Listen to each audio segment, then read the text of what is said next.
What's going on, world? I am Kent, aka Kent King. And I am Bria, aka Bree Woo, and this is the Business of Love podcast. And we are two entrepreneurs navigating the spaces between both big business and blissful relationships. And together we're a new developing couple, figuring out both life and love simultaneously. Join us every single week for topics ranging from exes to employees and everything in between. It's the Business of Love. And it starts right now. All right, we here then. Okay, so we got to find like an intro. Well, we have to do our intro, number one. Do our intro but first. we also need to I want like either a theme song or like a round of applause. You know what? I want to, because we're not starting yet, right? I mean, everything's recording, but Okay. I just want you to hear a song real quick. Maybe if we could use the instrumental or something. I just like. well, let's do it later. Let's find it. All right. All right, let's get this thing started. This is episode 3 of the Business of Love podcast. Tree. I had drew a blank just now, like as if I didn't name the podcast. The Business of Love podcast, episode TBOL. 3. TBOL, episode 3. We are here live and direct, multiple cameras set up, some lights and all that. We even had to go get a brand new memory card for y'all to make sure that we can actually record and save this stuff. And we here. It feels good. It feels like we got a flow. We don't have no intro yet, but we do have a good amount of topics. Yes, we do. Right? And today's topic is I guess a good one. It is a good one. It's been a lot of women who have asked to speak about this. Oh, okay. So this is a request topic, is what you're saying. It's a request, and it's also. Oh, I can't wait till we start getting some of the fellas' request topics up in here, and we start asking y'all all these crazy. Ooh. Yeah, like this is a question that women want to know the answer to, but we do not have the ability because we mostly talk about this in the comfort of our own, girls' nights and, just when we're with each other. So I'm taking the liberty of presenting you with the question. And I don't speak for all men, but I'm going to speak on behalf of men as a man. Okay.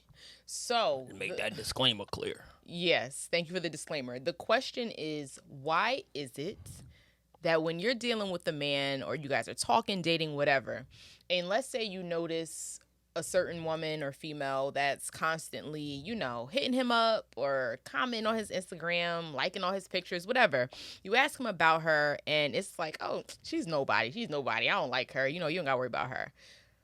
But when things go, not that well, you guys break up, stop talking, whatever.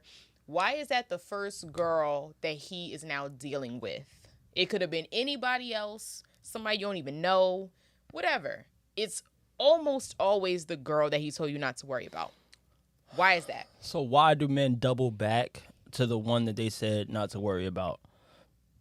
I mean, is it even double backing? Like, were y'all involved at a point? And that's what I'm asking. I'm like, is this a situation where it's like, okay, they had a history? Mm-hmm. The man and the woman had a history, and then he doubled back? Or is this like something new where she is interested in him and the woman is showing him a bunch of attention, and now he ends up afterwards with, giving her, reciprocating that attention? Yeah, so I'm going to go with the latter, point, which is this guy is claiming that he never messed with the girl, don't know why she's all over his page and hitting him up and all this other stuff. But as soon as y'all don't work out, he is now dealing with that girl. So it's like, one, why is that? And two, another question would be, what made you form a decision to mess with this girl if y'all never messed around and you was being faithful to your previous girl at the time?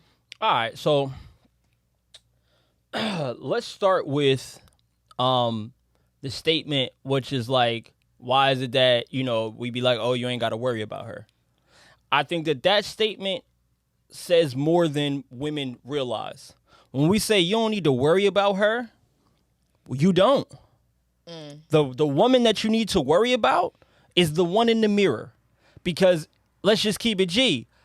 If you doing everything that you need to do, then we shouldn't be having no problems. Okay. Because you said when we break up, that's where he go, right? Mm-hmm. That's the first chick that he dealing with or whatever the case may be. Mm-hmm. So worry about yourself, beloved. This way you don't have to worry about me going with nobody but you. So are we just going to ignore the fact that him dealing with the girl after the breakup, that doesn't speak anything, that doesn't say anything? Like, was this on your agenda? Like, damn, if me and her don't work out, I'm definitely going to tap in with shorty that's been on me. Like, No, but there is a such thing as low-hanging fruit. And even because it's a low-hanging fruit don't mean you can't get fed off of that fruit. Okay. So what I mean by that is, like, if there's someone who's already giving someone a certain amount of attention, self-pride, self-ego, just acceptance would just say, I'm going to go where I know for a fact someone does want me. Like, I just got out of a situation where someone, for whatever reason, didn't want me, or even they did want me but didn't know how to value me or didn't know how to properly appreciate me, whatever. For whatever reason, we broke up. Now there's someone here who wants me. It does not run through my brain to be like, let me not mess with this person because I told my ex that I didn't like this person at that time. So the thing is, right, this is what I feel like. I feel like women feel like men don't have the ability to change their minds. Is it not cool that maybe this car that I didn't like before, now they changed the body style on it, or they changed the paint on it, or whatever the case may be, and now I like this car? I think what it really is, and this is just another flip side to this whole situation. 9 times out of 10, the girl who's giving you all that attention and all that, and you saying, oh, you don't got to worry about her, she's being disrespectful, if we want to call a spade a spade. She's hitting you up or doing all this extra stuff to get your attention while you're in a relationship. She knows you're in a relationship. So for you to now deal with her after y'all broke up, it's pretty much like a slap in the face. Like, damn, fuck me. Like, you clearly... See, I understand where you're like, okay, she's being disrespectful. But to me, a woman with that perspective is scapegoating. I feel like you were scapegoating that other individual to say she's the reason why we broke up because he was trying to give her attention and he wasn't paying enough attention to me. I feel like that's typically what happens, whereas opposed to most women who are healed are going to look inward and be like, okay, it didn't work out, but where could I have gone better? Not because I want it to work out, but just how can I be a better person?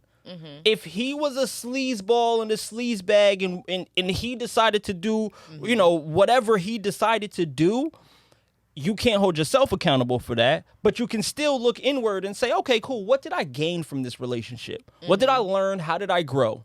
And what can I be better at? Not maybe you did nothing wrong in the relationship, but that does not mean that you can't be better at something. Of course. And that's what I feel like people just need to realize is when you focus on self, the improvements will come. 100%. When you focus on everyone else, the excuses will come.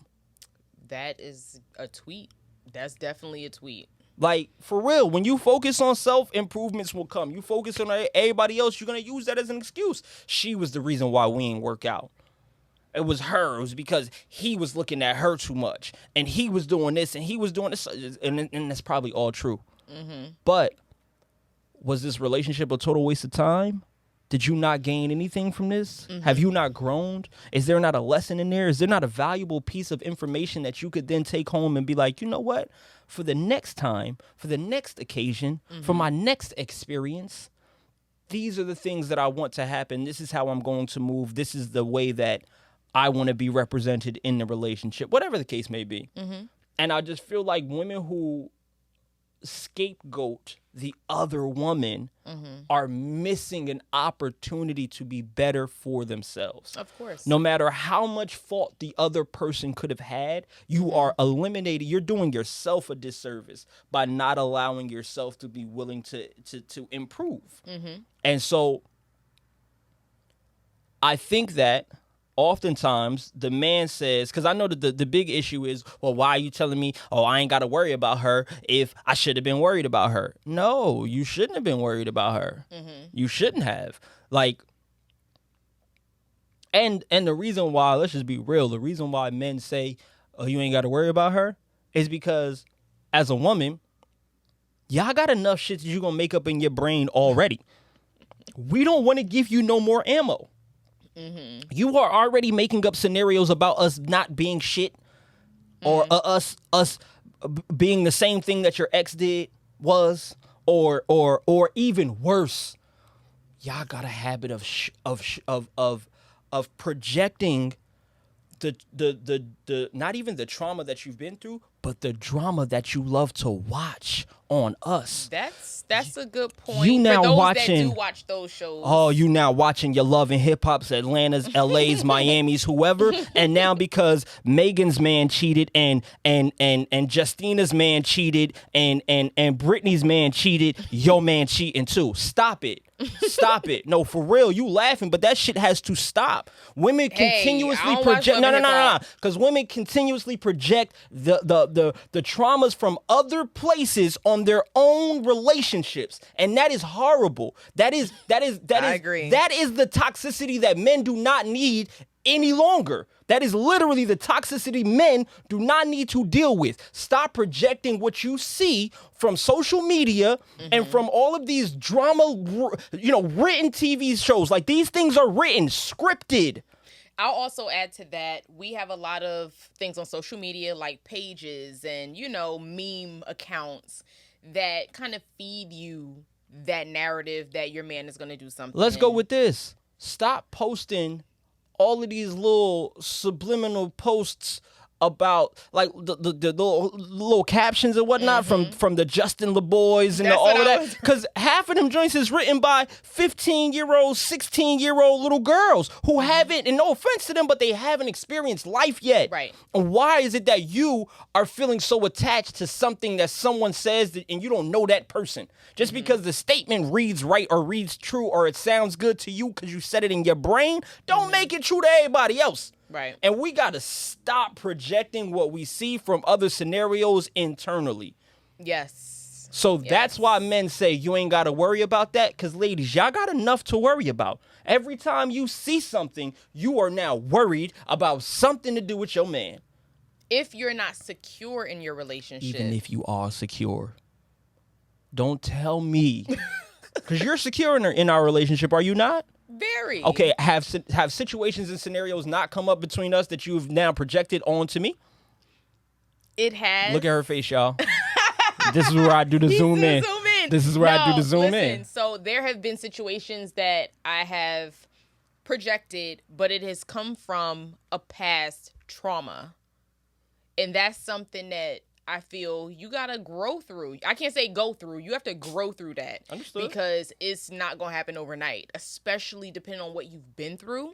Like, every traumatic scenario that I've been through, it has taken time to heal from. Okay. So if you have a little trigger every now and then, I feel like that's normal. As long as you can identify it and you can say, hey, I'm having a moment. I got triggered, but I'm working on it. You should get some sort of kudos for that. Some sort of kudos for that. Yes. I don't disagree that you should get some sort of kudos for that. I'm trying to turn this air on. But I do feel like you should only get kudos if you are the type of person to take accountability and responsibility. The thing is that, like, it's okay to be triggered. I don't blame anyone for being triggered. I have triggers, you have triggers, and those are natural things that are going to be in human nature. And we're pretty self-aware. 100%. But better than self-aware, we are accountable. Yes. So I know when something triggers me, and maybe I may have overreacted. I can admit to the times that I've overreacted to things, maybe not in the moment, right? But eventually I can admit to that. And so I think that it takes a lot of accountability. And I think that not only being accountable, but being able to be held accountable, right? Like, there's one thing for me to say, damn, my bad, I messed up. But it's another thing for me to receive it when you tell me that I messed up. Yes. Because we had a scenario in which I was going to actually bring that up. I don't know if it's this desk. It's the desk. Yeah. What desk? You was moving out some old stuff and you had did like a little video, Instagram video, and I had Go ahead, tell your story, man. Tell your story. Tell the whole thing. It pretty much was just, he was moving some old furniture out, and he did a video on Instagram. Oh, okay. That was just like, oh, lots of memories with this. And I felt it was kind of inappropriate, but I didn't realize that he was referring to a friend's experience with the furniture. So he explained that to me and then apologized for how I could have received that and why I would think, So let's just break it all the way down, because you're kind of telling the story like half-assed. I'm telling it from a high level. Yeah, no, tell the story half. Don't. These are the people. Let's talk about it for real. Look, I was moving the desk out of my old office, and I made a video that was basically inferring that I had sex on that desk. Yes. And the video was disrespectful because she and I had never had sex on that desk. But the thing, the reference wasn't to my past history. It was to the future of who I was giving the desk to. That individual, I was making a joke in reference to him receiving the desk in and of itself. So it was not meant to be disrespectful or for me to be even broadcasting anything about my sexual history on that desk. It was a joke that was being presented to someone who was receiving the desk. But there we go. Because of public perception, I had to take accountability and responsibility for how that could have made you feel. And so I did do just that. Yep. But I also had to give you the ability to verbalize how you did feel. I couldn't just come at you and be like, oh, no, you're taking it wrong. You're taking it wrong. Right. But my scenario and example that I was going to use is probably one that's going to touch home more for you and for other people. I know it's going to touch home a lot for you more because this is a scenario that you care more about. The only thing that you care more about, when it comes to life, like in comparison to me having sex with other people, is food. I knew you was going to say food. So there was one time when we got up in the morning. It was a Saturday morning. And we went to one of our favorite diner spots to go eat. And we got there, it was packed. It was a Sunday. Yes. It was a Sunday. Yes. And we got there, it was packed. And I get anxiety from waiting. Me waiting and not being able to move, like literally move, like sitting still literally gives me anxiety. Right? And I'm like the complete opposite. Yeah. So we get to the restaurant, it's a little bit packed. And they like, yeah, you gotta wait. And I'm like, I don't do this waiting thing, yo. Like, I'd rather go get some other food somewhere else and then, whatever. She ain't want to do that. She ain't want to go to another spot. We was already there. We already made the reservations. And we just chilling in the car. But me, I'm like, yo, let's just go try to find another spot. You feel me? Like, let's just go. Let's go find another spot. So we went to go try to find another spot. And as we pulled off, I think we got to the other spot. We got to literally pulled off. We got to the other spot. Like once we pulled up to the other spot and the other spot told us that it was going to be a longer wait than the original spot. As soon as we found that out, the original spot had called us. And so that was maybe a 10-minute drive, if that, 7 minutes maybe. Yeah. It was right up the block. So 7 minutes longer basically, and we would have been able to sit down at our number one spot. And so the first thing that I did was apologize. As soon as the call came, I'm like, damn, my bad, babe. We should have just stayed there. I was so hungry. And I said it again. I kept saying it, like, damn, we would have been eating by now. Like, damn. And what I realized that I was doing at that time was I wasn't allowing you to verbalize your frustration. I was trying to preemptively take all of the responsibility and hoping that would then make you feel better, because it's like, look, I said I was wrong. Don't say that I was wrong. Right. And I realized how, I'm not going to say unfair that is, but unbalanced it is, because being accountable is one thing, but being able to be held accountable is another thing. For someone to be able to come and tell you how they felt, because to me, my perspective of it was, yo, we could have been eaten by now. Your perspective of it maybe might have been like, I don't even want this food. I really wanted that food. And because of you, I'm settling for this. And I would have never learned that was a compromise.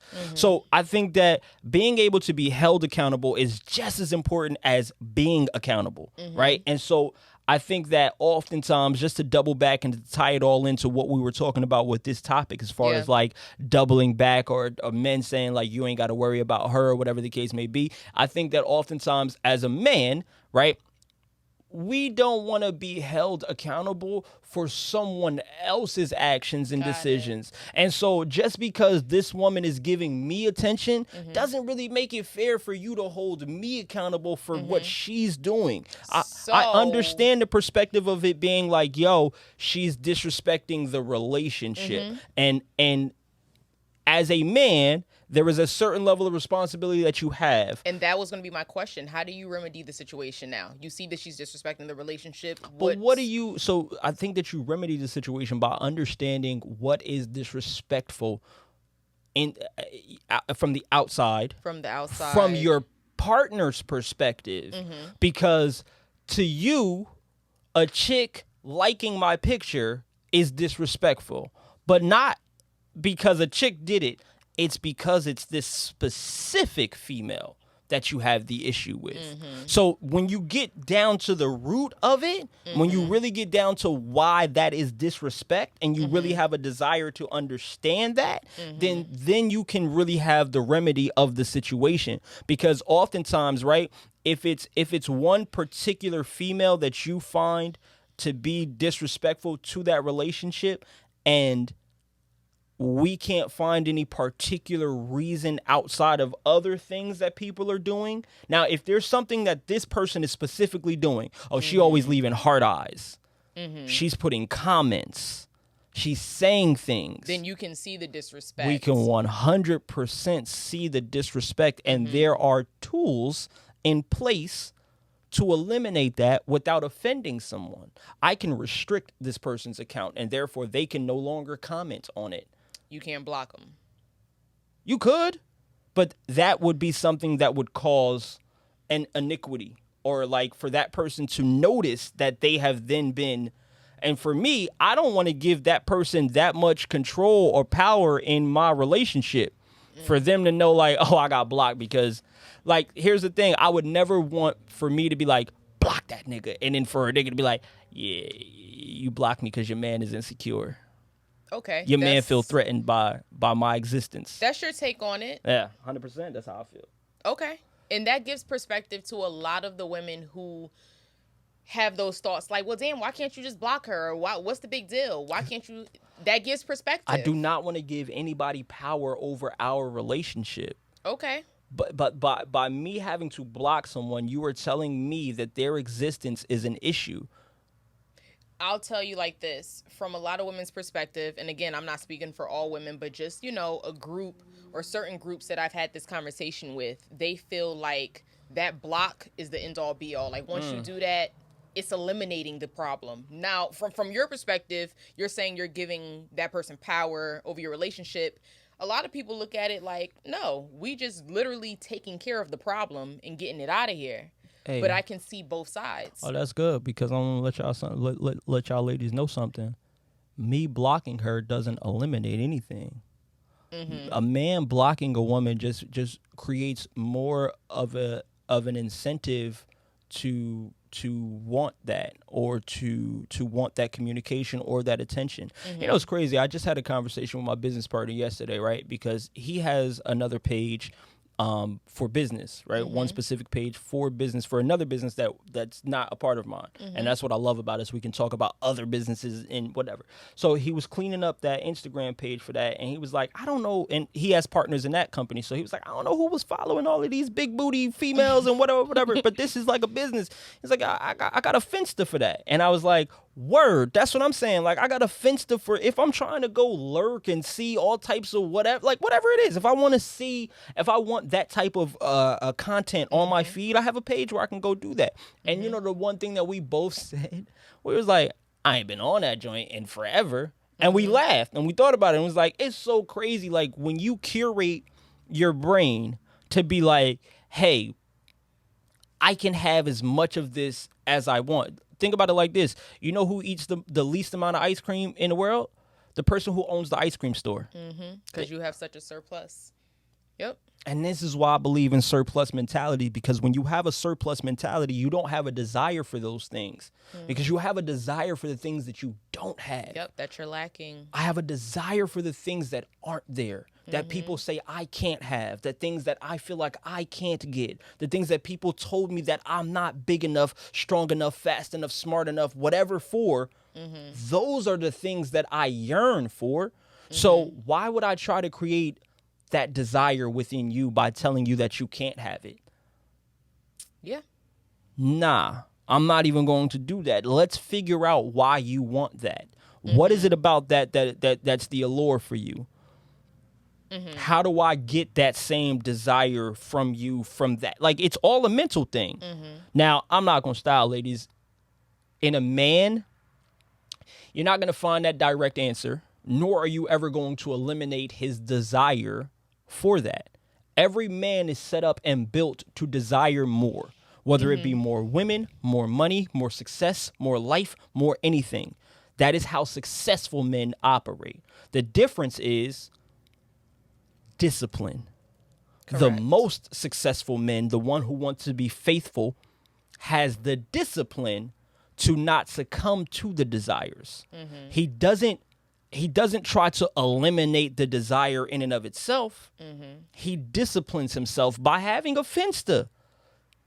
Or having some sort of outlet. As you hate that I would idea of a say. finsta. No. I don't hate the idea of a finsta. I would just say having that, or some sort of outlet that does not ruin the integrity of what you have going on, or your union, your partner, whatever that is. 100%. Finstas are Bria approved. I would rather you have that as opposed to, and this goes into something else we had discussed before, but constantly having your man's name like this big booty post and this post and this post. Like, you can have another page for that. Yeah, I 100% agree with that, and I am a fan of the finsta, because even in relationships there's some sense of privacy that should be held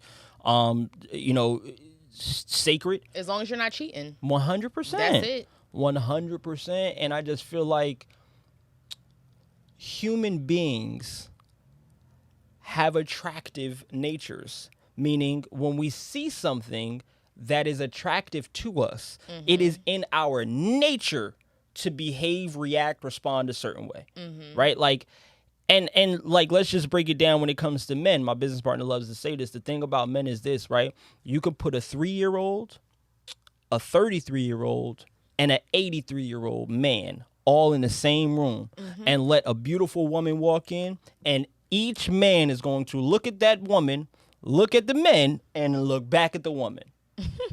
No matter what age. And I'm not trying to make an excuse. I'm not trying to sound chauvinistic, but that is human nature. That is the way in which men are set up.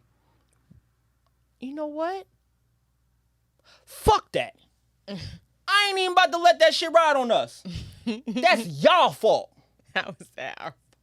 Divine feminine energy is more powerful than any man could actually have the capacity to potentially understand. You want to know how I know? Because every man that's watching this or that's in the earshot of this has done something dumb, stupid, or asinine for a woman that they ain't even with right now. And that's because the power of divine feminine energy told them so. Okay. So yeah, when y'all walk in the room, it ain't even y'all, it ain't us. It's the divine feminine energy that made us do it. Now, I'm not trying to, fellas don't run with that and be like, that's why I cheated or whatever. But I'm just saying, when it comes to attention, because that's what we're really talking about now with this aspect, as far as the finstas and all that and the likes and this and the issue. It's about attention. It's about what you're giving attention to. And that's what I'm saying. Give it to your woman. Like, give it to your girl. So here's the thing. No matter how much you give to your woman, your girl, your female, it's never enough. Do y'all hear me? I disagree with that. Do y'all hear me? Do y'all hear me out there? Never enough. I'm looking at every camera. Never enough. And I think I'm going to have to... Never enough. I think I'm going to have a shady moment, because it's definitely the divine feminine energy that made y'all do a lot of stupid stuff for women y'all aren't with now, because it had to be that. But as far As far as you made me lose my train of thought. Good for you, Shady Murphy. That's exactly what you get for trying to throw shade in the middle of the cast. I had to because I hate when guys be like, oh, this made me do it, that made me do it. Something had to make you do it because a lot of y'all exes were not cute. But to continue with what we're saying, as far as it being our fault that, y'all do what y'all do, I guess I'll take 50% of the blame for that. But besides that, definitely give your girl that More energy. like titty percent, but go ahead. Give your girl that energy. And ladies, please, give your man some room to, have that outlet. Whether it's a Finsta, whether it's watching porn for a certain amount of time, whatever. I think that will definitely take the attention away from you saying, oh, who is this girl and why she doing all this? If he's not entertaining it, then you good. Now, we've slowly slipped into a different topic. We have slowly. And we're gonna save that because that's one that I'm not really prepared to juxtapose with you right now. I don't know if that's the proper word for that, but we're gonna use that right now. No, it definitely is. Okay. Yeah. I'm not really certain that I'm really ready to go there with you on that topic because I kind of prepared to speak about this one. And one of the biggest points that I wanted to hit about why men say don't worry about her is because you will already make up enough shit in your head to worry about. So yes, we will tell you something that may not be a full truth in order for us to have peace. Because women can have a tendency to have a dream and wake up and make it like, and the worst part, didn't you have a dream the other day? You had a dream the other day. We got in a cab with my ex. And but it wasn't a bad dream. We didn't drag it into the day. However, you responded to me that morning with a little bit more. Oh my God! A little pepper on your response, and I'm like, wait a minute, wait. You mad at me for being with my ex in your brain? It was a dream, and I've had a lot of friends say the same thing. Like, yeah, when I have a dream that he doing XYZ, I do wake up irritated. Oh, I've had friends that have been subject to their woman's dreams. I've had friends that have called me and be like, oh my God, I had a bad dream last night. And then they've had a bad day. Mm-hmm. The man has had a bad day because their girl has had a bad dream. Mm-hmm. So now hear this. Hear ye. We ain't got no control over the crazy shit that goes on in your head. Or do especially you? when you sleep. You ain't even got control over the shit that goes on in your head. So you know we don't have control over the shit that goes on in your head. Sometimes they say those dreams be messages. So cool. I'm so glad that you guys are receiving messages from wherever. But here's the thing. We don't have control over anything that goes on in your brain. Mm-hmm. Y'all don't even have control over what goes on in your brain. You know why? Because most of the time emotions control what goes on in your brain. And we ain't hormones control y'all's. But touche. But that actually goes into that goes into our other point.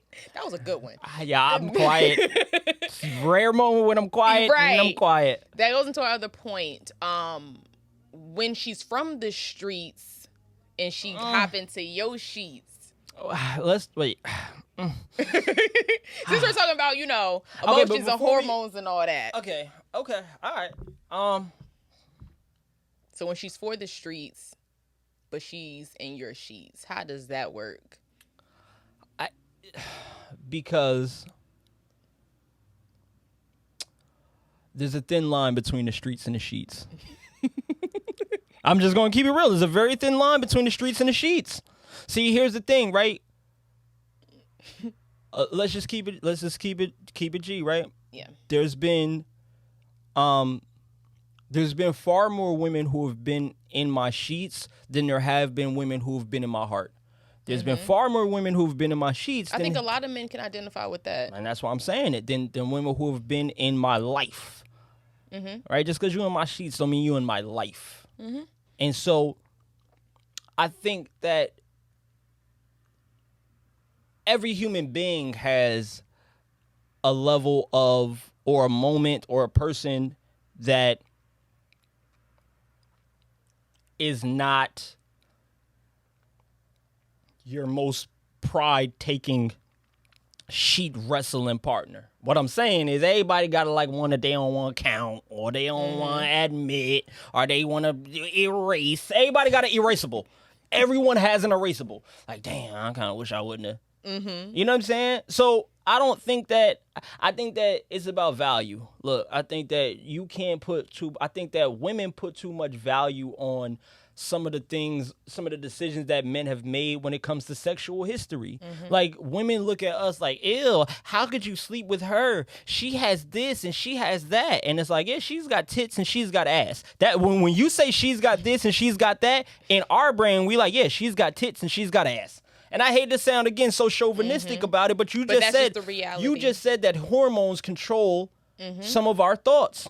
So that's how it happened. Like. That's exactly how it happened. Hormones made me do that, not me. That wasn't a conscious decision to do that. My hormones are not attached to my consciousness. So that actually answers the I think is probably one of the biggest I feel like that's going to be a questions. soundbite that somebody's going to use against me in the future. My hormones are not attached to my consciousness. Somebody's going to use that against me in the future. But that you set goes me up. into... You walked me smooth into that. I didn't. A lot of people always ask the question, why do men cheat? And I feel like that's the answer right there. And not all. Let me always do that disclaimer. Not all men, but why do some men cheat? And I think it's because of that logic right there. Hormones versus, consciousness. No, I think that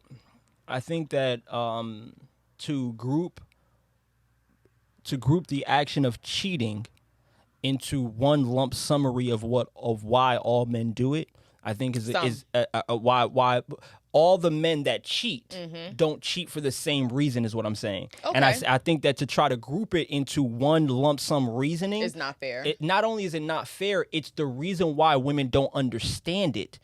It's because you think that there is one certain dynamic that made us do that, or one moment that we had that decision or whatever. And what you don't understand is different strokes for different folks. One size shoe don't fit all feet. What I mean by that is some people actually, because let's take men out of it and let's just say cheating period, because cheating is a humanistic behavior, right? So let's just look at that in and of itself and say, what is it, the allure? Because sometimes there's an allure to cheating, and it's the same allure that people have when they're stealing something from the store. It's the idea of potentially getting caught. It's that rush of energy. Oftentimes, the person who a man cheats with has nothing to do with their desire to cheat. Some men have a desire to have that feeling, that moment of like, I did something, I got this, I got that. There are some men who cheat because there's something that they are missing at home. There are some men who cheat because that was a learned behavior as a man. I saw my dad do it. I saw my uncles do it. I seen all of my homies do it. That's the only way, that's the only representation of a man. And then when I told my homies that I don't cheat, they called me a pussy. They called me a this, they called me a that, because I said I don't subscribe to that. So to try to group why one man, why men do things into one reasoning is women are literally setting themselves up at a disservice, because you're trying to, I know the word, but I can't think of it, but you are trying to, is it homogenize? Like where you try to put everything into one bubble of like making everything fit in this, and that's not how that works at all. There's so many different ideologies as to why, and here's the better thing. Women, if y'all really want to know the answer to a really valuable question, stop asking why men cheat and start asking why men don't cheat. Why do faithful men remain faithful? That's what you need to figure out. Because then when you figure that out, you ain't got to worry about your man cheating, because you've now taught him how to be faithful. You've now grown into the thing that would make him value the relationship so much that he has a desire to be faithful. You have now ingratiated yourself into his thinking pattern to the where he thinks about you before he makes certain decisions. These are the things that you need to be focused on, not why did this go wrong, or why is that guy no good, or why this ain't that. focus on the good, the what is, the find gratitude in the and that's another topic that we have about the whole, and I almost touched on it, but like you have to really start to find examples of the good, the great, and be willing to understand what it took for that individual to get there. And then the third part is be willing to understand or accept when someone is not ready to go there. That ties into our first topic so much, because a lot of the women, like you said, who are, worried about the person that's liking this picture and doing that, and the guy saying, you don't got to worry about her, like there's nobody. That's really the case if you're focusing on the good and you're trying to keep, your situation into, really positive. So that really, I don't know. I think that was really a good point, and it tied into that in that first topic. Yeah, I think a lot of women focus on things that are potentially confrontational, right? Because, and here's the reason why. In my brain, a lot of men don't show emotions, and women like to feel emotions and like to know that you care. And the only way that they can convert for you to care is through an argument or confrontation of some sort. Yeah. Because if you're being confrontational, you still care. If she can mess up your day, then you have emotions for her, right? So I think that a lot of women need to stop trying to feel emotions through confrontation. Okay. Because oftentimes women will allow a like to start something. Well, I saw a post the other day where a girl said, "Oh, do you like these pants?" And the dude was like, "Nah." And then she was like, "Yeah, but you like them on her." And what women don't realize is this: me liking something, especially on social media, has a lot more to do with me than it does to do with anyone else in the world. And what I mean by that is sometimes I'm just scrolling, double tap, scrolling, double tap, scroll. I'm not. The other day you was like, there was a woman who I don't even follow, and then you was like, well, you liked one of her pictures, and I still to this day don't remember doing that. Have no idea how that like got there. There are certain things that I've liked and then be like, oh, I ain't even mean to like that. Here's the thing: if you've ever unliked a picture, you don't have the ability to ask anyone why they liked a picture. Because it means that you subconsciously accidentally hit that button and didn't want to, which you have to then give everybody else the ability to say it could have been a subconscious thing.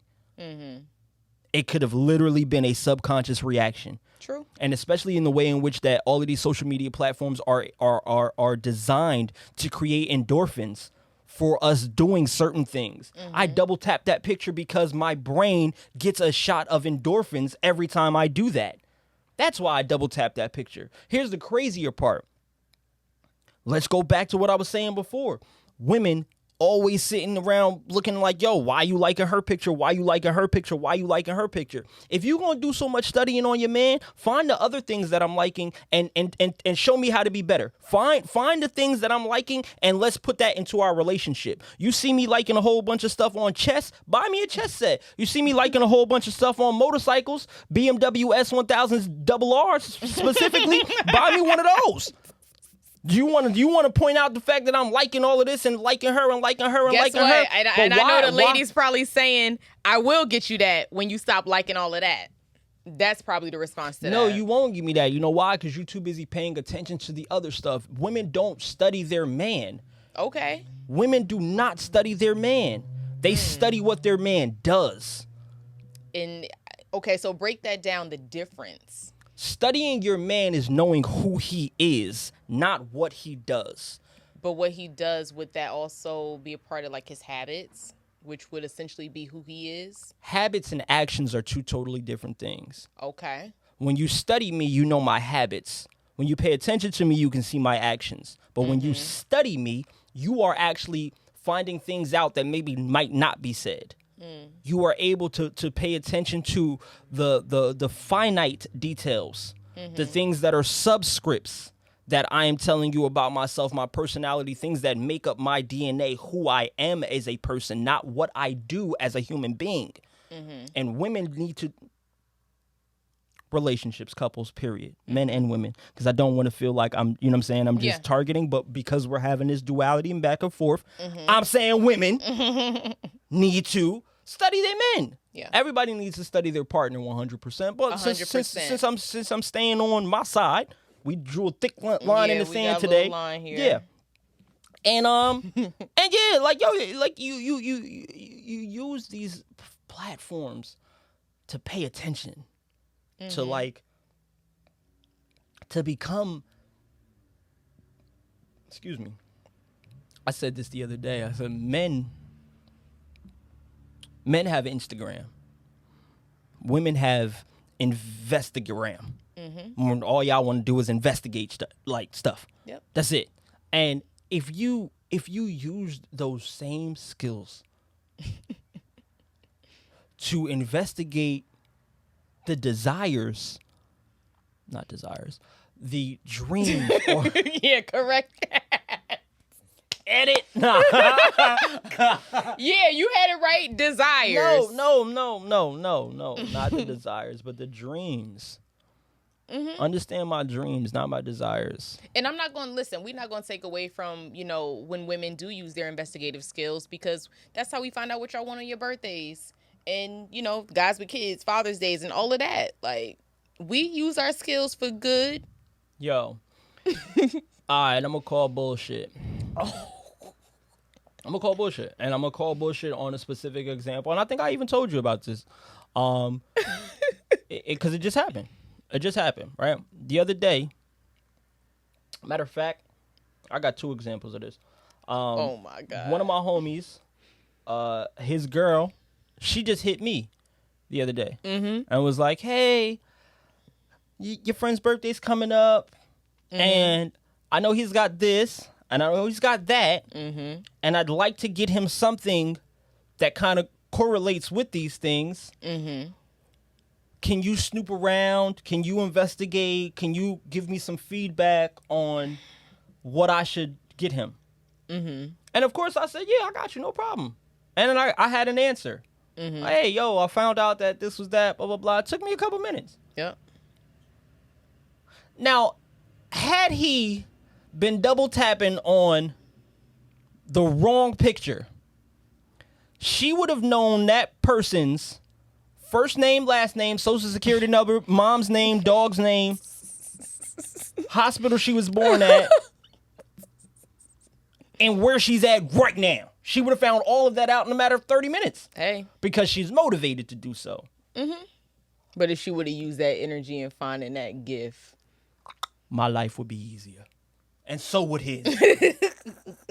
All men's life would be easier if the energy was channeled differently. And I'm joking when I say that, but seriously though, like, I'm even being facetious with that, because in this example, right, that's not what happened. But let's go back to an example where, right, my doorbell got destroyed. Right? And here's the crazy part. The woman who destroyed my doorbell was dating someone who was utilizing a space in one of my businesses. Shout out to Loft 9 Creation Space. Someone was utilizing a space in there, and his I don't even want to call it significant other at that time. She decided to come vandalize the property. Now let's rewind that entire scenario, because prior to that, right, she had messed up with this individual, right? They had got into it and whatever the case may be. I didn't know that, but she ends up DMing me. Hey, I really want to get him something for this, that, and the third. I know he's got this going on. Can you help me come up with an idea? And I'm like, yo, it ain't his birthday. It ain't whatever. What is the occasion? I'm like, yo, you a real one. Right. Not knowing she had messed up, so this is a makeup gift. Not knowing that. And, we came up with a solution. Oh, he needs this, blah, blah, blah. And then, let's fast forward to how my camera got vandalized. It's because she went through his entire Facebook, Instagram, social media platform and found every single DM and tweet that he had made that she could have a reason to be upset. So I see. I don't condone that. And then she took it out on my camera. And it's like, shorty, if you can do that much work to find out things from this man's past so that you can hold it against him, you could easily find out what's going on with his present and what he And wants. what he would want as a gift. It's so crazy to me that, like, you can't find a present for this man because you're too busy looking at his past. And the key or I wanna common knock this thread. whole mic over. I know you do. You felt that. I want to drop the mic. What the common thread is to me from our first topic to this topic, channel the energy. Channel that energy. If you really, really want to make the best of a situation, channel that energy. Consciously, though. Very important. Self-awareness is something that I think I began to really master this year, and I'm glad that I've been doing that because it makes conversations easier and it makes holding myself accountable very, very easy.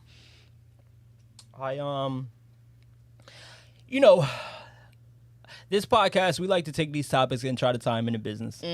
And I really wanted to do that with this one, and I didn't really see how until just now when you said channel that energy. And I think that that's something that's very, very, very important in entrepreneurship because where your focus goes, productivity flows. Yep. And so the things that you are focused on the most in business is what is going to get the most productivity, even if it's done wrong. See, people think that productivity is like that mistakes don't count for productivity. Right. And for me, mistakes are the biggest lessons in productivity because they tell you how to get it right. You can't really properly figure out how to get it right until something goes wrong. Yep. Because then you know how to avoid that. For the next time. Exactly. So I think that to tie this all in, right, channel your energy properly, especially in your relationships and especially in business, because the things that you focus on the most may not be the most beneficial to you or to the overall big picture. In relationships, focusing on him liking a picture is not going to help you realize what he actually wants from you. Right? Like, focusing on the attention that he pays outside of the relationship is not going to get him to pay more attention in this relationship. And I think it's the same thing when it comes to businesses, right? When you are running a business, when you are trying to run along on your entrepreneurship journey, focusing on the outside is not going to help prepare you for this journey. Focusing on other people's opinions or even sometimes other people's failures, if you don't pay attention to the positives aspects of that, you are doomed to follow in their footsteps. Pay attention to the right things, and you can take from that, even the good, the bad, the ugly. If someone failed, you can learn what not to do. Just like when we were like, yo, don't pay attention to what he doesn't like. Pay attention to what he does. Yep. Pay attention to the positives. Find that gratitude moment in everything that you do. Be happy that you are there, and you will be able to be productive in any shape, way, form, sense, capacity that you desire because you've given your mental that much attention, and that will flow towards you. 100%. And to add to your point, I saw a meme that says something like, pay attention to the ones who don't clap for you when you know, doing the most. And someone commented underneath like, no, don't focus on them. Focus on the people that are clapping for you and, you know, really celebrating you as a whole. I think we put a lot of energy into what's not important. And that definitely takes away from your productivity. Can I go a step further? Stop focusing on the applause, period. Because if nobody's clapping for me, guess what? I'm still going to get up and do my business. If ain't nobody clapping for you, you still going to get up and hustle these damn glasses. If ain't nobody clapping for me, this studio's still going to be open and running. If ain't nobody clapping for us, this podcast is still going to happen. I don't care about the applause. 1 view, 2 view, 3 views, red shoe, white shoe. It don't matter to me. I'm doing this for me. I know who I am. I know what I love. I know what my life is supposed to be. I don't need no audience or applause. I just need the ability to create and be happy. Yes. I'm not going to put my emotions or the responsibility of my day into someone's ability to do this or not. I'm not giving you that much power over me. It's not happening. I don't focus on the applause, period, or lack thereof. Yes. That's the bar. The Business of Love podcast, episode 3. Drops the mic. Not literally. I was about to go down. Woo. Down, Frazier. Nah, but this is a great episode. It was. I think we really tied in the topics. You're not talking in the mic. I ain't know we still was on air. Yeah, we ain't done. Keep going. Now, the topics were tied in perfectly. And sometimes even when we do kind of slide off a little bit, we always come back to our points. And I think it's just because we have so much to add to that topic. We didn't really do all that well with tying this one to the business. But y'all got what I was going for. Y'all got what I was going. We was getting a little into it. That's why. Because this was more so like our verses. Yeah, this is our verses. You know what I'm saying? I was Soulja Boy. That's fine. I'll be Bow Wow with more hits. Got the same color eyes. Hey, twin them. But yes, this was an amazing episode. I think we've been doing really well. Yeah, I can't believe we're 3 episodes in. I know. Well, kind of 3 episodes in. Well, the first one though. You know what I'm saying? But yeah. To close us out, today's topic or topics ultimately boil down to attention. Right? Pay attention. Channeling your energy the right way. 100%. Pay attention to the things that actually make sense and stop giving attention to the things that don't. 100%. A little cliche. But watch how, I mean, it's true though. Watch how your relationship thrives when you have that mindset. Yeah. I think that's a good way to end it. I don't know. I think I was looking for a little bit more. A little bit more of a closing. I mean, we can't have a grand closing every time. Yes, we can. Anyway, this is what happens when you're dealing with a perfectionist. I'm not a perfectionist. Learn something new about myself every day. Anyway, sips aloe water. This is the Business of Love podcast, episode 3. We've just been speaking about making sure that you pay attention to the things that you really want and not giving too much attention or focus to things that don't matter as much as you think that they do. Damn, that wasn't really it either. I guess we're going to be chopping all this up. Yeah, you want to close this out? This episode was really a combination of how to channel your energy properly and also how to increase focus where it matters the most. As a couple and also as business owners, it's very crucial that we do both, because if we don't, we'll suffer. Focus on the things of value and not the things for views. Yes. I like that. The Business of Love podcast, episode 3. We out.